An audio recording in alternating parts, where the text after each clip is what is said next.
বন্ধুরা, তোমরা সকলে অবগত আছো যে তোমাদের এই মুহূর্তে এসএসসি জিডি কনস্টেবল 2025-26 ভ্যাকেন্সির পরীক্ষা চলছে।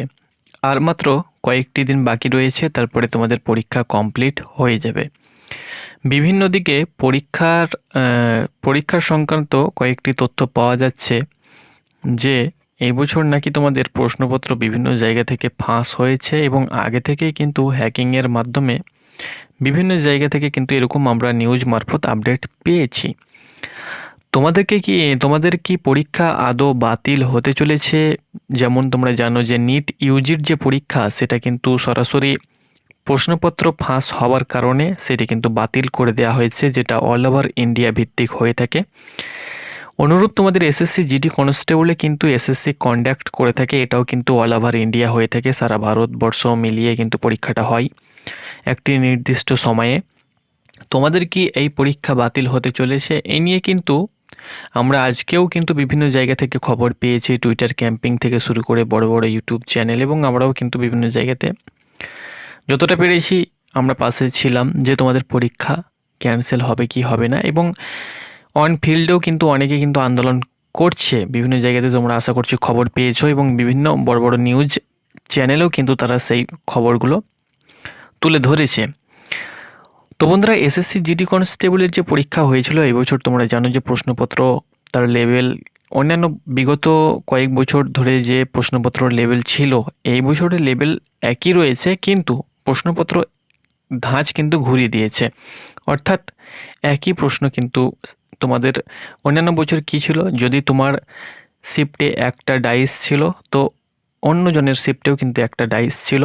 তোমার শিফটে যদি একটা ফিগার কাউন্টিং ছিল তো অন্যজনের শিফটেও কিন্তু ছিল। তোমার শিফটে যদি একটা ডিকশনারি ছিল তো অন্যজনের শিফটেও কিন্তু ছিল। এরকম ছিল। এই বছর ভিন্ন হয়েছে, তোমার শিফটে যদি ডিকশনারি ছিল তো অন্যজনের শিফটে ছিল না, এবং এক একজনের শিফটে শুধু সিরিজ তো সিরিজ, কোডিং ডিকোডিং তো কোডিং ডিকোডিং, রিজনিংয়ের কথা বলছি, এরকমভাবে কিন্তু প্রশ্নপত্র সাজানো হয়েছিল। বাকি লেভেল মোটামুটি ঠিক ছিল। আর হিন্দির কথা তো তোমরা সকলে জানো যে হিন্দি, পর্যায়বাচী, বিপরীত শব্দ কারোর শিফটে একদম আসেইনি বললেই চলে। শুধুমাত্র সেনা সম্বন্ধ প্রশ্ন কিন্তু তোমাদের এসেছিল। তো যাই হোক না কেন বন্ধুরা, একটি গুরুত্বপূর্ণ আপডেট তোমাদের জন্য নিয়ে এসেছি। আমি অ্যাক্টিভ হয়ে গিয়েছি আপাতত। এসএসসি জিডি কনস্টেবল থেকে শুরু করে আরও ফোর্সের আপডেট তোমরা কিন্তু আমাদের চ্যানেলে এবার থেকে টাইম টু টাইম প্রতিনিয়ত পেয়ে যাবে। বিগত কয়েকদিন আমরা ভিডিও দিতে পারিনি, তো যাই হোক না কেন এবার থেকে আপডেট দেব। তো একটি আপডেট এসএসসি জিডি অর্থাৎ এসএসসির অফিসিয়াল পোর্টাল যখনই আমি ওপেন করলাম আপডেট নেবার জন্য, তো একটি আপডেট পেয়েছি। সেই আপডেট আমি তোমাদেরকে দেখিয়ে দিচ্ছি, যেহেতু পরীক্ষা সংক্রান্ত আপডেটটা দিয়েছে, হয়তো তোমরা অনেকে জানো এবং অনেকে জানো না, তাই ভাবলাম যে ভিডিওর মাধ্যমে একটু তোমাদের সঙ্গে আলোচনাও করা যাবে, সেই সঙ্গে সঙ্গে ভিডিওটাও করে তোমাদেরকে জানিয়ে দেওয়া হবে। তো এটা কিন্তু তোমাদের 22 তারিখে এই নোটিফিকেশানটি পাবলিশ করা হয়েছিল। দেখতে পাচ্ছ, schedule of constable GD in central armed police force, CAPF, SSF and rifleman GD in Assam rifle examination 2026। এই নোটিফিকেশানটি ডাউনলোড করে এখানে কিন্তু গুরুত্বপূর্ণ কয়েকটি আপডেট দেওয়া হয়েছে এক্সামের ব্যাপারে, সেটা আমি তোমাদেরকে বলে দেব। তারপরে আমি তোমাদেরকে বলে দেবো যে পরীক্ষা কি তোমাদের সত্যি ক্যান্সেল হতে পারে, কতটা সম্ভাবনা রয়েছে, সেটাও কিন্তু আমি তোমাদেরকে এই নোটিফিকেশানের মধ্যেই বলে দেব। তো আমি নোটিফিকেশানটি ওপেন করে তোমাদেরকে দেখিয়ে দিচ্ছি যে নোটিফিকেশানে কি বলেছে, তোমরাও চেক করতে পারো।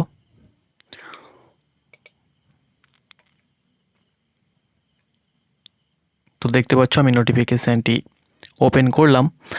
তো এখানে তোমরা দেখতে পাচ্ছ কি বলা হয়েছে, subject constable GD, schedule of constable GD. Schedule বলতে তোমাদের এক্সাম শিডিউলের ওপরেই কিন্তু নোটিফিকেশানটি পাবলিশ করা হয়েছে, ইম্পর্টেন্ট নোটিফিকেশান, যেটি এসএসসি জিডি কনস্টেবলের ওপরেই কিন্তু এই নোটিফিকেশানটি পাবলিশ করা হয়েছে। এখানে নোটিশ রিগার্ডিং যেটা, সেটা হলো কি বলা হয়েছে, যে change in the date of holiday on account of Eid al-Adha Bakrid, it is hereby informed that the examination of the Constable GD examination 2026, which was scheduled to be held on 28 May 2026, will now be conducted on 27 May, দেখতে পাচ্ছ, মে 2026। তো এখানে বন্ধুরা যেটি বলা হয়েছে যে তোমরা সকলে জানো যে তোমাদের পরীক্ষা চলছে, যেহেতু দেখো 27 তারিখ কী হয়েছিল, 28 তারিখ 27 তারিখ বকরিদ হওয়ার সম্ভাবনা ছিল, কিন্তু সেটা 28 তারিখ হতে চলেছে। ঈদুল আজহা বা বকরিদ তোমরা সকলে জানো যে মুসলিম ধর্মের একটি উৎসব। তো এই ঈদুল আজহা বা বকরিদের কারণে 28 তারিখ যে এক্সামিনেশানটা হতো এসএসসি জিডি কনস্টেবলের, সেটা 27 তারিখ হতে চলেছে। অর্থাৎ যাদের পরীক্ষা 28 তারিখ পড়েছিল তাদের কিন্তু 27 তারিখ পরীক্ষা হতে চলেছে। এটা কিন্তু এই নোটিফিকেশানেই বলা হয়েছে। তার 2 থেকে 3 দিন আগে তোমরা কিন্তু অ্যাডমিট কার্ড পেয়ে যাবে, অর্থাৎ পরিবর্তন করা হয়েছে। ওকে, এটাই কিন্তু এখানে বলা হয়েছে। তো যাদের 28 তারিখ পরীক্ষা ছিল তাদের পরীক্ষা ক্যান্সেল হয়েছে, তাদের পরীক্ষা 27 তারিখ হতে চলেছে এবং 1 থেকে 2 দিন আগে তোমরা কিন্তু অ্যাডমিট কার্ড অনায়াসে ডাউনলোড করতে পারবে। সেই সেন্টারে পরীক্ষা হবে, এই না যে সেন্টার পরিবর্তন হয়েছে, সেই সেন্টারেই পরীক্ষা হবে, কিন্তু তোমাদের জাস্ট ডেটটা পরিবর্তন হয়ে গিয়েছে। বাকি তোমরা অ্যাডমিট কার্ড ডাউনলোড করবে এবং কোন শিফটে পরীক্ষা সেটা কিন্তু তোমরা দেখতে পাবে। ওকে, এবার বন্ধুরা আমি তোমাদেরকে বলে দিচ্ছি, যে হারে আন্দোলন হচ্ছে বা প্রশ্ন ফাঁস বা প্রশ্ন লিকের উপরে যে আন্দোলন আজকে আমরা দেখেছি, বিভিন্ন জায়গায় পরীক্ষা সেন্টার ভাঙচুর করা হয়েছে, তার সঙ্গে সঙ্গে প্রচুর পরিমাণে কিন্তু বড় বড় নিউজ যে চ্যানেলগুলো রয়েছে, স্যাটেলাইট চ্যানেলগুলো রয়েছে, তারাও কিন্তু প্রচুর পরিমাণে ভিডিও করেছে এবং তোমাদের টুইটার ক্যাম্পিংও কিন্তু করা হয়েছে বিভিন্ন জায়গা থেকে।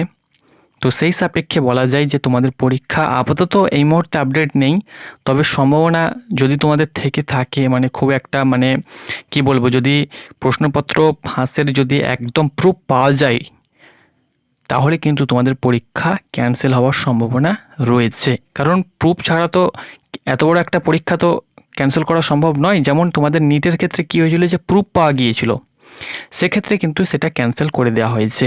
কিন্তু এসএসসি জিডি কনস্টেবলের যদি কোনো প্রকার প্রুফ না থাকে যে আদৌ কি প্রশ্নপত্র লিক হয়েছে বা হয়নি, যদি তারা পায় যে হ্যাঁ লিক হয়েছে, সেরকম প্রুফ থাকে, তাহলে কিন্তু তোমাদের পরীক্ষা ক্যান্সেল হওয়ার সম্ভাবনা রয়েছে, আবার এক্সামিনেশান হতে পারে। আর যদি তোমাদের প্রুফ কোনো প্রকার না থাকে তাহলে কিন্তু তোমাদের এক্সামিনেশান হবে না।